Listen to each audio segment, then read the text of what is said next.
Hello everyone. देखिए, आज की इस वीडियो में हम बात करेंगे simply BSc fourth semester physics. Book का नाम है prospective of modern physics and basic electronics. इसका चैप्टर नंबर फर्स्ट हमारा यहाँ पर है relativity experimental background. Right, important chapter है। हर साल इसमें से प्रश्न पूछे जाते हैं, तो इसको हम डिटेल में आज समझते हैं। राइट, किस प्रकार के प्रश्न पूछे जाते हैं और इम्पोर्टेंट प्रश्न कौन से हैं, क्योंकि एग्ज़ाम में लिखना है तो इम्पोर्टेंट प्रश्न पर बात करनी होगी। बिफोर आई स्टार्ट, मैं क्लियर कर दूं कि आज हम क्या पढ़ने वाले हैं। चलिए, तो बुक से ही हम बात करते हैं। राइट, सबसे पहला हमारा टॉपिक रहेगा, सबसे पहला टॉपिक बुक का भी आपके यहाँ पर है। इम्पोर्टेंट टर्म्स समझते हैं सबसे पहले, like what is particle, what is event, what is observer. Right, important term है। दूसरा, स्पेस टाइम फ्रेम क्या होता है। हमने फ्रेम ऑफ रेफरेंस की बात की पिछले चैप्टर्स में कि फ्रेम ऑफ रेफरेंस क्या होता है। कार्टेशियन कोऑर्डिनेट की हमने बात की, हमने पोलर कोऑर्डिनेट की बात की, बट आज हम समझते हैं स्पेस टाइम क्या चीज़ है ये। तो ये एक नया टर्म है, इस पर बात करेंगे। दूसरा, हम इसमें से क्वेश्चन पूछे जाते हैं, तो ये देखना है क्वेश्चंस रियली पिछले साल तो पूछे गए हैं, इस साल भी पूछे जाएंगे।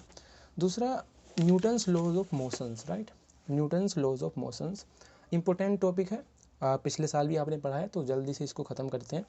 दूसरा एक इसमें टॉपिक है, इंटरेस्टिंग टॉपिक है, मैं कहूँगा Newton's first law of motion is simply A special case of second law. क्या मतलब ये कि जो न्यूटन्स का पहला नियम है, जड़त्व का नियम, इनर्शिया का नियम, वही राइट क्या है कि every body continue to be in its state of rest और यूनिफॉर्म मोशन जब तक कि कोई एक्सटर्नल फोर्स ना लगाया जाए। आसान सा लो है। इसमें क्या होता है, इसमें ये है कि जो पहला नियम है ना, पहला नियम जो है न्यूटन का, ये सिंपली स्पेशल केस है सेकंड नियम का। कैसे है देखते हैं, इंटरेस्टिंग है। दूसरा, लिमिटेशंस क्या है न्यूटन्स लॉ की। राइट, समटाइम्स पूछा जाता है एग्जाम में, लिमिटेशंस क्या है न्यूटन्स लॉ की। चलिए, इंटरेस्टिंग है। दूसरा, कंजर्वेशन ऑफ लीनियर मोमेंटम। क्या होता है conservation of linear momentum, interesting topic once again. और इन सबसे ज़्यादा जो इंटरेस्टिंग है, जो जिसकी मैं गारंटी दे सकता हूँ कि ये एग्ज़ाम में पूछा ही जाएगा, that is the inertial frame of reference और non inertial frame of reference. बहुत ज़्यादा इंपॉर्टेंट टॉपिक है। चलिए बात करते हैं इन टॉपिक्स पर, और जो बाकी के इस चैप्टर के टॉपिक्स हैं वो आने वाले वीडियो में मैं कवर करने की कोशिश करूँगा। सबसे पहला हमारा टॉपिक है, एज आई सेड, कि इम्पोर्टेंट टर्म समझते हैं हम कुछ, जैसे पार्टिकल क्या होता है।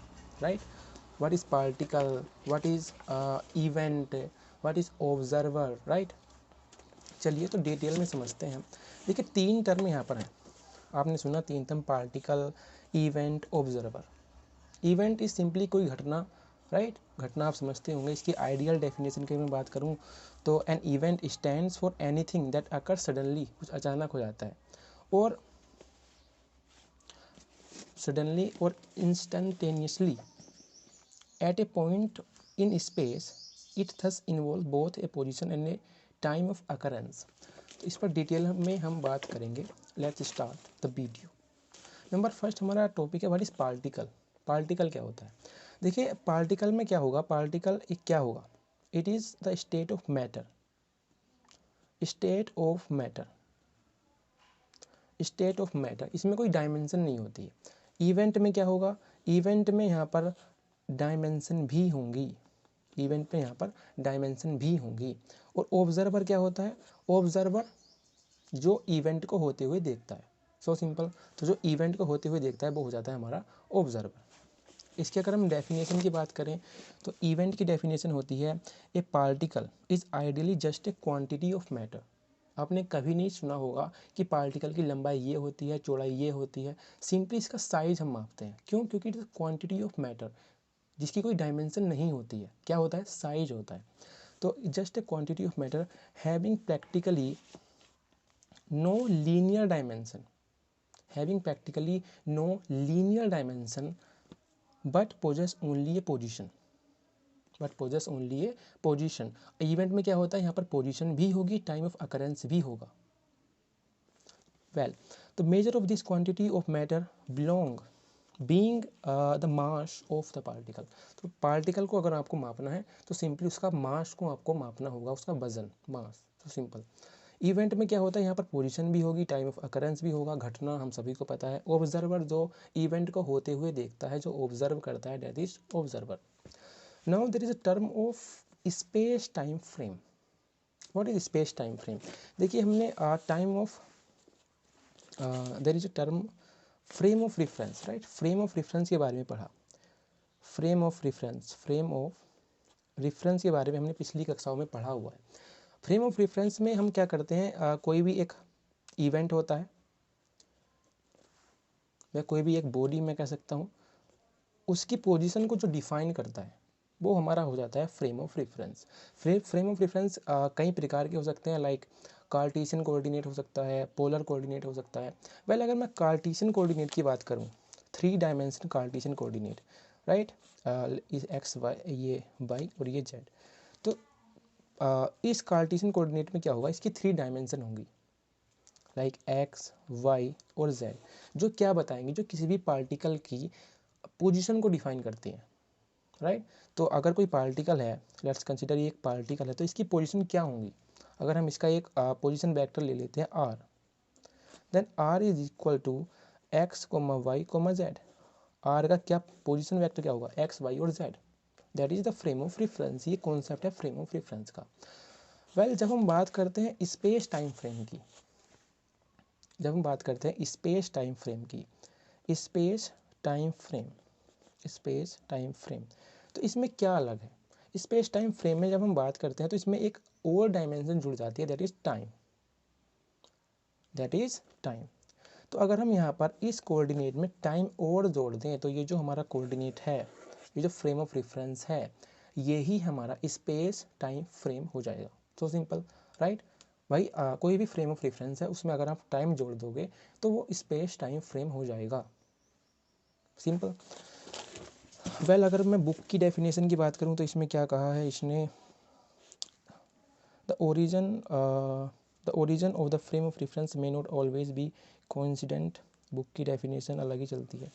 वेल या ये डेफिनेशन है, ए reference frame with such 4 coordinate. कौन कौन से 4 कोऑर्डिनेट, एक्स वाई जेड, जो कि हमने बात की थी 3 डायमेंशन होती है, देन टी और जोड़ दो, तो जो 4 डायमेंशन जो हुई है टी के साथ, टी दैट इज टाइम, तो ये जो होगा ये हमारा कहलाता है स्पेस टाइम। टी क्या होगा यहाँ पर, स्पेस टाइम। और जो फ्रेम ऑफ रेफरेंस जो बनेगा 4 dimensional continuum, 4 dimensional continuum, X Y Z और टी, 4 डायमेंशनल कॉन्टिनम, इसको हम कहते हैं स्पेस टाइम फ्रेम। इसमें से प्रश्न क्या पूछे जाएंगे, प्रश्न हमारे यहाँ पर पूछे जाते हैं ये, इसको मैं थोड़ा सा समझते हैं। देखिए किसी भी फ्रेम ऑफ रेफरेंस की जब हम बात करते हैं, फ्रेम ऑफ रेफरेंस की जब हम बात करते हैं तो वहाँ पर 2 ऑब्जर्वर होते हैं। एक तो किसी फ्रेम ऑफ रेफरेंस के अंदर ऑब्जर्वर हो सकता है कोई ऑब्जर्वर किसी फ्रेम ऑफ रेफरेंस के अंदर हो। दूसरा एक ऑब्जर्वर होता है जो फ्रेम ऑफ रेफरेंस से बाहर होता है। तो 2 ऑब्जर्वर होते हैं, एक फ्रेम ऑफ रेफरेंस के अंदर तो दूसरा फ्रेम ऑफ रेफरेंस के बाहर, राइट। जो ऑब्जर्वर फ्रेम ऑफ रेफरेंस के अंदर है, या सिंपली अगर हम यहाँ पर स्पेस टाइम की बात कर रहे हैं ना, स्पेस क्या नाम क्या है इसका, space time frame, space time frame या स्पेस टाइम फ्रेम की हम यहाँ पर बात कर रहे हैं, स्पेस टाइम फ्रेम की हम यहाँ पर बात कर रहे हैं। तो space time frame, space time frame, तो एक ऐसा ऑब्जर्वर जो स्पेस टाइम फ्रेम के अंदर है, उसको जो वो जो ऑब्जर्व करेगा वो अलग ऑब्जर्व करेगा जो हमारा ऑब्जर्वर स्पेस टाइम फ्रेम के बाहर है, राइट। तो क्वेश्चन हमारे यहाँ पर पूछे जाते हैं, लास्ट ईयर पूछा गया था कि जो हमारा बाहर वाला ऑब्जर्वर है उसको क्या नज़र आएगा और जो अंदर वाला ऑब्जर्वर है उसको क्या नज़र आएगा। कंडीशन हम लेते हैं, लाइक एक रेल है, ये एक फ्रेम ऑफ रेफरेंस हम कंसीडर करते हैं रेल, ये एक रेल है और यहाँ पर एक ऑब्जर्वर है, राइट। अगर यहाँ से कोई वो बॉल नीचे गिरता है, नीचे फेंकता है, तो उसको जो बॉल गिरेगी जो यहाँ पर उस फ्रेम ऑफ रेफरेंस के अंदर है, जो रेलगाड़ी के अंदर है, उसको क्या लगेगा कि वो जो बॉल है वो डायरेक्टली नीचे गिरी, डायरेक्टली नीचे, right. There is no motions, वो डायरेक्टली नीचे गिरी। लेकिन जो बाहर से देख रहा है, राइट, जो बाहर से उसको देख रहा है उसको क्या लगेगा कि बॉल डायरेक्टली नीचे गिरी लेकिन वो इस तरह से गिरी, एक पैराबोला बनाते हुए। ये किसको नज़र आएगा, जो हमारा आउटसाइडर ऑब्जर्वर है, आउटसाइडर ऑब्जर्वर। सो ये हमारा कॉन्सेप्ट होता है स्पेस टाइम फ्रेम को से रिलेटेड जो क्वेश्चन एग्जाम में पूछे जाने वाले हैं। वेल अगर हम बुक की डेफिनेशन की बात करें या बुक ने इसको कैसे एक्सप्लेन किया है, एक बार चलते हैं। A stone dropped by a person from the window of a railway carriage. Railway carriage क्या होगा? एक frame of reference, right. Space time हम इसको यहाँ पर कहेंगे space time frame. In a uniform motion, जो रेल है वो यूनिफॉर्म मोशन में गति कर रही है। Appears to him to fall vertically down, उसको जो अंदर बैठा हुआ है उसको लगेगा कि जो उसने बॉल गिरी या किसने क्या गिरा, स्टोन, जो स्टोन इसने गिरा वो बिल्कुल नीचे गिरा, जो अंदर रेलगाड़ी के बैठा हुआ है। लेकिन but a person outside the carriage, जब हम बाहर से उसको देखते हैं, it appears to take a parabolic path, right. जब हम उसको बाहर से देखते हैं तो हमको लगता है कि वो वर्टिकली नहीं गिरा, वो हमारा यहाँ पर एक पैराबोला का पेथ उसने बनाया, राइट। तो ये हमारे यहाँ पर इस टाइप के क्वेश्चन आपको एग्जाम में देखने को मिलेंगे, राइट। दूसरा इसमें एक टॉपिक है Newton's notion of space, yes, Newton's laws of motions. Newton's laws of motions ये हमने सबने पढ़े हुए हैं, first law, second law, third law. First law क्या कहता है? फर्स्ट लॉ की अगर मैं बात करता हूँ, that is a body continue to remain in its state of rest और of uniform motion along a straight line so long as no external force acts on it. कोई भी अगर हमारे यहाँ पर बॉडी है तो वो अपनी स्टेट ऑफ रेस्ट में रहेगी या वो चलती रहेगी जब तक कि कोई एक्सटर्नल फोर्स पर ना लगाया जाए। यानी कि अगर F0 रहेगा तो there is no acceleration at all, कोई त्वरण भी नहीं होगा। F0 है, नो एक्सटर्नल फोर्स, तो नो एक्सीलरेशन, गति वो यूनिफॉर्म ही करेगी या वो रेस्ट में रहेगी। That is the first law. Law of inertia भी इसको कहते हैं। सेकेंड लॉ क्या है? सेकेंड लॉ हमारा यहाँ पर है, let me show you properly. The time rate of change of linear momentum is proportional to the impressed external or applied force and take place in the direction of force. That is जो F होगा, जो force होगा, that is the rate of change of linear momentum। जो force किसी body पर लगाया जाएगा that is the rate of change of linear momentum, dp/dt। आपने एक पढ़ा होगा F is equal to ma। That is not the right way to express second law of Newton. Second क्यों ये सही तरीका नहीं है इसको एक्सप्रेस करने का, इस पर हम बाद में लिमिटेशन में इस पर बात करेंगे। लेकिन जो आइडियल डेफिनेशन होती है सेकेंड लॉ ऑफ न्यूटन की वो ये है कि जो एफ होगा, फोर्स जो होगा, फोर्स कौन सा? इम्प्रेस्ड फोर्स, अप्लाइड फोर्स, इसके साथ साथ एक्सटर्नल फोर्स, वो इक्वल होगा rate of change of linear momentum, right. तो ये हमारा यहाँ पर होता है second law. Law of force भी हम इसको कहते हैं।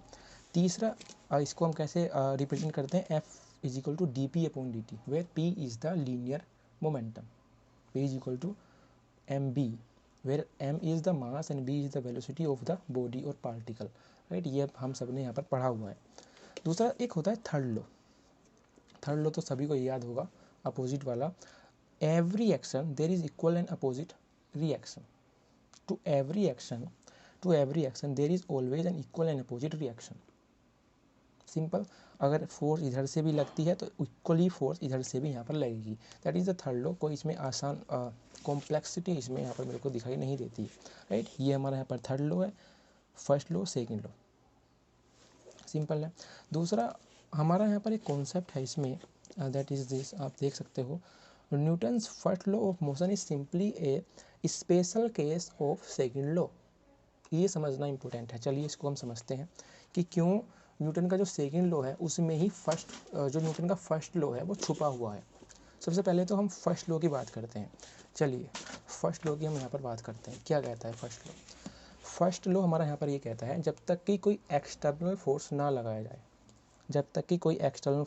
लगाया जाए, जो बॉडी है या तो वो रेस्ट में रहेगी या वो यूनिफॉर्मली गति करती रहेगी। क्या? अगर कोई एक्सटर्नल फोर्स नहीं लगाया जाता तो दो कंडीशन है, या तो वो रेस्ट में रहेगी या वो यूनिफॉर्म मोशन करेगी। कब? जब there is no external force, F0 है, रेस्ट में रहेगी या वो यूनिफॉर्म मोशन करती रहेगी। First law, inertia, law of inertia भी इसको कहते हैं, राइट। इसका क्या मतलब है, रेस्ट में रहेगी और यूनिफॉर्म मोशन करती रहेगी। इसका मतलब ये है देयर इज नो एसिलरेशन, कोई त्वरण नहीं होगा। दैट मीन्स ए हमारा यहाँ पर जीरो होगा, ए जीरो होगा। क्यों जीरो होगा, there is no external force, there is no external force, so A हमारा यहाँ पर जीरो रहेगा।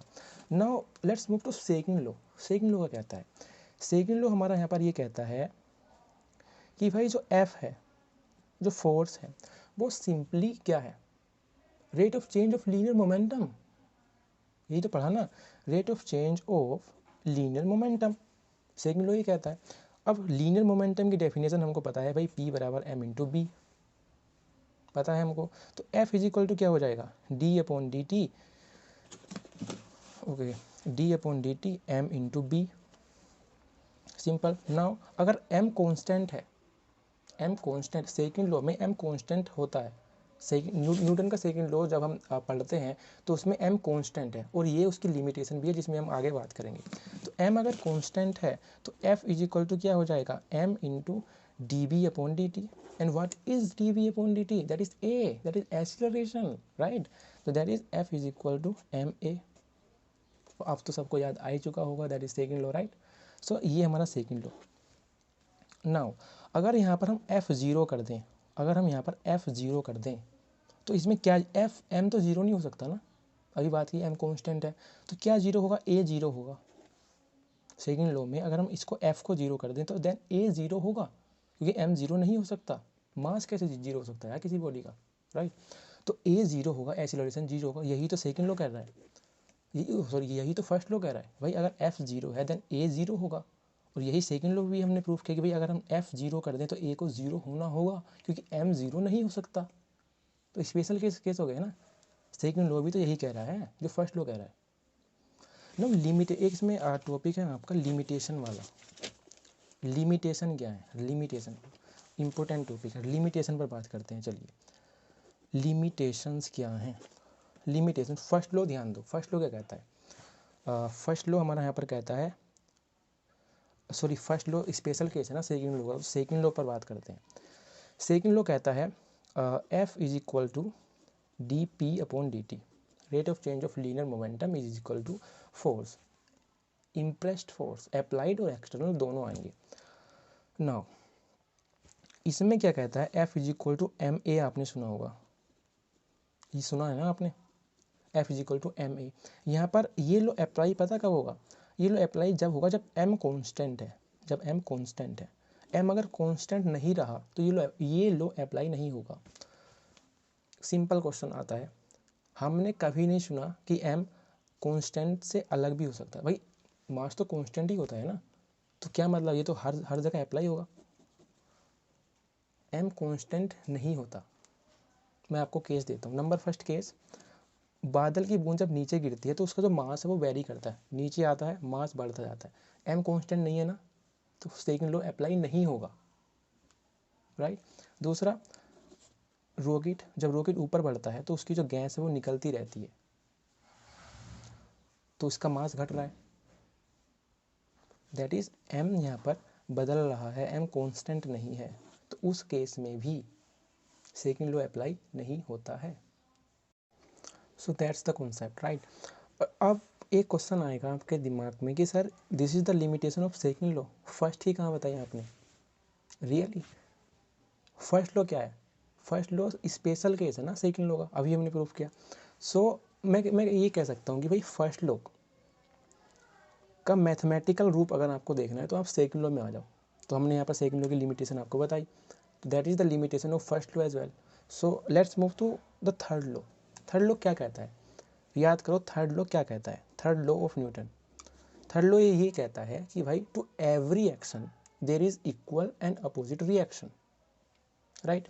सो to every action, let's F12, this is the force of action, there is an equal and opposite reaction। Equal and opposite के sign, sorry, तो opposite के sign को दर्शाने के लिए हमने यहाँ पर लगा दिया माइनस, राइट। तो this is the third law, to every action there is equal and opposite reaction, third law. Now ये जो हमने बात की कि भाई every reaction there is equal and opposite reaction. कैसे मेजर करोगे आप इसको, कैसे मेजर करोगे? तो इसकी लिमिटेशन यही है कि भाई अगर जो ये टकराव है, जो ये टकराव है, अगर ये इतना जल्दी हो जाए कि आप एवरी रिएक्शन का रिएक्शन ही मेजर ना कर पाओ, तो आप प्रूफ नहीं कर पाओगे ना कि to every reaction there is equal and opposite reaction, right. तो ये जो हमारे यहाँ पर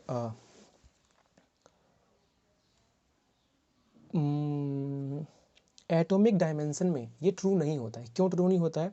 क्योंकि जो मेजरमेंट है टू फोर्सेस का वो ऑलमोस्ट इम्पॉसिबल है, एक साथ मेजर आप उसको नहीं कर सकते, राइट। तो जो एटॉमिक डायमेंशन है उसमें ये जो हमारा थर्ड लॉ है ये ट्रू नहीं होता है, राइट। अगर हम इसकी बात करें, किताबी डेफिनेशन की बात करें, तो वो क्या होता है? Newton's third law of motion implies that the force exerted by the two interacting bodies over each other are equal and opposite.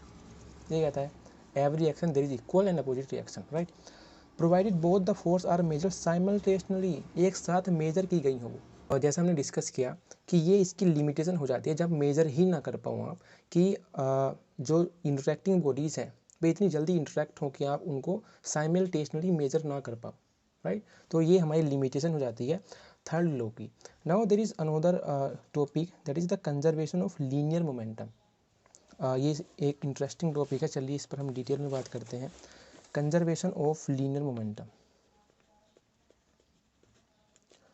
Conservation of linear momentum, right. क्या होता है? देखिए हमने सेकंड लॉ डिस्कस किया। What is second law? Second law is जो force होगा that is the rate of change of linear momentum, rate of change of linear momentum, right, rate of change of linear momentum. लेकिन अगर f हमारा यहाँ पर zero हो जाए, f अगर हमारा यहाँ पर कंजर्व्ड रहे, मैं कह सकता हूँ f अगर हमारा यहाँ पर कंजर्व्ड रहे, नेट फोर्स जो रहे वो ज़ीरो हो रहे, नेट फोर्स जो रहे वो ज़ीरो रहे, देन मोमेंटम कभी नहीं बदलेगा, मोमेंटम भी कंजर्व रहेगा। क्या है कंजर्वेशन ऑफ लीनियर मोमेंटम? ये कहता है कि अगर आपने फोर्स को कंजर्व रख लिया, नेट फोर्स को ज़ीरो रख लिया, देन मोमेंटम कभी नहीं बदलेगा, राइट।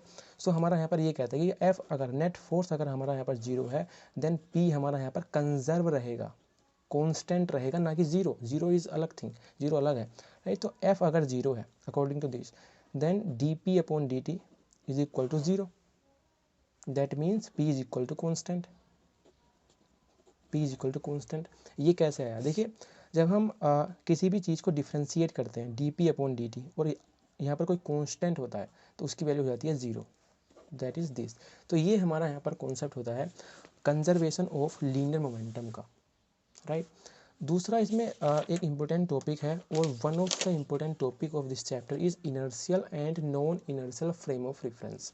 दो टर्म है, देखिए यहाँ पर दो टर्म है, inertial and non inertial, non inertial frame of reference, frame of reference. यहाँ पर भी इनर्शियल फ्रेम ऑफ रेफरेंस, दो टर्म है। इनर्शियल फ्रेम ऑफ रेफरेंस क्या होता है, non inertial frame of reference क्या होता है? देखिए फर्स्ट हम बात करते हैं इनर्शियल फ्रेम ऑफ रेफरेंस क्या होता है। ऐसा फ्रेम ऑफ रेफरेंस जिसमें न्यूटन्स का फर्स्ट लॉ या न्यूटन्स के लॉज सही होते हों, न्यूटन्स के लॉ क्या होते हों, सही होते हों, होल्ड्स गुड, राइट। ऐसा फ्रेम ऑफ रेफरेंस जिसमें न्यूटन्स के लॉ वैलिड हो, आई कैन से वैलिड हो, तो उसको हम कहते हैं inertial frame of reference. Non inertial frame of reference क्या होता है? ऐसा फ्रेम ऑफ रेफरेंस जिसमें न्यूटन्स के लॉ वैलिड नहीं होते, ऐसा फ्रेम ऑफ रेफरेंस जिसमें न्यूटन्स के लॉ वैलिड नहीं होते, that is non inertial frame of reference, that is the definition. Now एक क्वेश्चन आता है कि क्यों न्यूटन्स के law inertial frame of reference में वैलिड होते हैं, क्यों inertial non inertial frame of reference में वैलिड नहीं होते? Well inertial frame of reference क्या होता है? देखिए जब हम बात करते हैं इनर्शियल फ्रेम ऑफ रेफरेंस की, तो यहाँ पर दो चीज़ें इंपॉर्टेंट हैं। सबसे पहला तो ये कि ये जो होता है ये अनएसिलरेटेड होता है, अनएसिलरेटेड, यानी कि अगर कोई इनर्शियल फ्रेम है, लेट्स कंसीडर ये एक इनर्शियल फ्रेम है और यहाँ पर ये भी एक इनर्शियल फ्रेम है, तो या तो ये रेस्ट होगा, ठीक है। अगर ये रेस्ट नहीं है, क्योंकि फर्स्ट लॉ क्या कहता है इनर्शिया का, दैट इज रेस्ट रहेगा या यूनिफॉर्म में वो मूव करेगा, फर्स्ट लॉ। तो इसमें भी यही है कि भाई या तो वो रेस्ट पर होगा, दूसरा अगर वो रेस्ट पर नहीं है तो वो एसिलरेटेड नहीं होना चाहिए, मोशन करे लेकिन वो मोशन यूनिफॉर्म हो, वो मोशन यूनिफॉर्म हो इसके कंपैरिजन में। Relative to this inertial frame of reference, इसकी जो मोशन हो अगर वो यूनिफॉर्म है, अनएसिलरेटेड है, that is the inertial frame of reference. तो क्या रेस्ट होना चाहिए, अगर रेस्ट नहीं है तो जो मोशन हो वो at least uniform. Non inertial frame of reference क्या कहता है भाई, यहाँ पर जो मोशन होगी वो अनएसिलरेटेड होगी, यहाँ पर जो मोशन होगी वो अनएसिलरेटेड होगी, ठीक है। दूसरा, यहाँ पर जो रोटेशनल मोशन होगी, रोटेशनल मोशन चाहे वो यूनिफॉर्म ही क्यों ना हो, रोटेशनल मोशन, देखिए यहाँ पर हमने बात की थी मोशन की, सिंपली मोशन, पर वो यूनिफॉर्म होनी चाहिए। यहाँ पर हम बात करें रोटेशनल मोशन की, रोटेशनल मोशन चाहे वो यूनिफॉर्म ही क्यों ना हो, वो नॉन इनर्शियल फ्रेम में आ जाएगी। क्या मतलब है कि भाई अगर मोशन रोटेशनल, अगर रोटेशनल मोशन यूनिफॉर्म भी है तब भी वो non inertial frame of reference में आएगी। क्यों आएगी भाई, अगर रोटेशनल मोशन है और वो यूनिफॉर्म भी है तो वो non inertial frame of reference में क्यों आएगी, क्यों वो इनर्शियल फ्रेम ऑफ रेफरेंस में क्यों नहीं आएगी। जो हमारी रोटेशनल मोशन है भले ही वो यूनिफॉर्म क्यों ना हो, वो non inertial frame of reference में क्यों आती है, रीज़न है इसका centripetal force, sorry centripetal acceleration.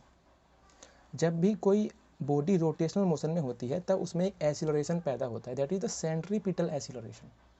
और जहाँ पर एसिलरेशन होगा वहाँ पर क्या हो जाएगा, non inertial frame of reference, right. तो यूनिफॉर्म रोटेशनल मोशन क्यों non inertial frame of reference में है, क्योंकि there is a centripetal force, centripetal acceleration, ये सेंट्रीपिटल एसिलरेशन, और जहाँ पर एसिलरेशन होगा वहाँ पर non inertial frame of reference. चलिए किताब की भाषा क्या कहती है, इसमें लिखा गया है Newton's first law of motion is also known as the law of inertia.